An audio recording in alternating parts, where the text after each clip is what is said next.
মাথায় তো কোনো কিছু আসছিল না, এর জন্য সে স্বীকার করে না এসে প্রিটেন্ড করছে শুধুমাত্র তাদের মাঝের অকওয়ার্ডনেস শেষ করার জন্য। কারণ রাভিন তখনই তাকে ম্যারেজ করবে যখন তাদের মাঝে আর কোনো অকওয়ার্ডনেস থাকবে না। এখন তো লিও এর ডেমিয়ানের সামনে কোনো অকওয়ার্ডনেস নেই। রাভিন তখন বলে আমি সবকিছুই বুঝতে পারছি, বাট অন্য কারোর জন্য নিজেকে হার্ট করা একদমই ঠিক নয়। লিও তো বলছিল সে অ্যাক্সিডেন্টলি পড়ে গিয়েছে, তবে রাভিন জানতো গ্রে ইচ্ছা করে আগে পড়ে গিয়েছে। লিও তাই নিজেকে ডিফেন্ড করতে এসেও পড়ে গিয়েছে। লিও এগুলো শুনে ভাবতে থাকে অ্যামাজিং, আঙ্কেল দেখছে অনেক বেশি এক্সপিরিয়েন্স। এখন দুজনের মাঝে তো সবকিছু ঠিকঠাক হয়ে গেছে, এই জন্য দুজন খুশি খুশি গিয়ে ম্যারেজ সার্টিফিকেট নিয়ে নেয়। দুজনকে বেশ হ্যাপি লাগছিল। বাসাতেও দুজন হাত ধরে একসঙ্গে আসে। বাটলারও এদেরকে দেখে হ্যাপি হচ্ছিল। আর রাভেন এবার লিওকে তার বাসাতে ওয়েলকাম করে, আর এটাও জিজ্ঞেস করে তার বাসাতে কি কি পছন্দ নয় সে বলতে পারে। সে সবকিছু তার মনের মতো করে দেবে। সে এবার পুরো বাসাটি তাকে দেখাচ্ছিল। লিও এবার একটি রুমে এসে চারিদিকটি ঘুরে দেখছিল।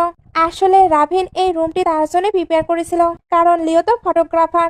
এটা মাথাতে রেখে রুমটি প্রিপেয়ার করা হয়েছে। লিও এগুলোতে ইমোশনাল হয়ে যায়, এই জন্য বলে আঙ্কেল আমি হয়তো এগুলো ডিজার্ভ করি না। রাভিন তখন বলে যখন থেকে আমরা সিভিল ব্যুরো থেকে বের হয়েছি তখন থেকেই তুমি এই সবকিছু ডিজার্ভ করো। তুমি বড় ওয়েডিং চাও না, হানিমুন চাও না, এমনকি আমাদের ম্যারেজ সম্পর্কে কেউ জানুক এটাও চাও না, কারণ সবাই হয়তো আমাকে নিয়ে গসিপ করবে। তবে তুমি ইয়াং ট্যালেন্টেড, তাই তুমি সকল বেস্ট জিনিস ডিজার্ভ করো।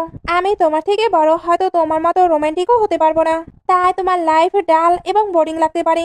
লিও তখন বলে না আপনি তো গ্রেট। সে এবার তাকে হাক করে কান্না করতে করতে বলে আপনি আমার প্রতি এতটা ভালো কেন। একটু পরে রাভিন তার কেয়ার করছিল। লিও এটার জন্য থ্যাংক ইউ আঙ্কেল। রাভিন বলে রাভিন জানায় আমরা এখন ম্যারিড। লিও তখন ভাবতে থাকে আমি তো আঙ্কেল বলতেই ইউজ টু, এখন আমার কি বলা উচিত।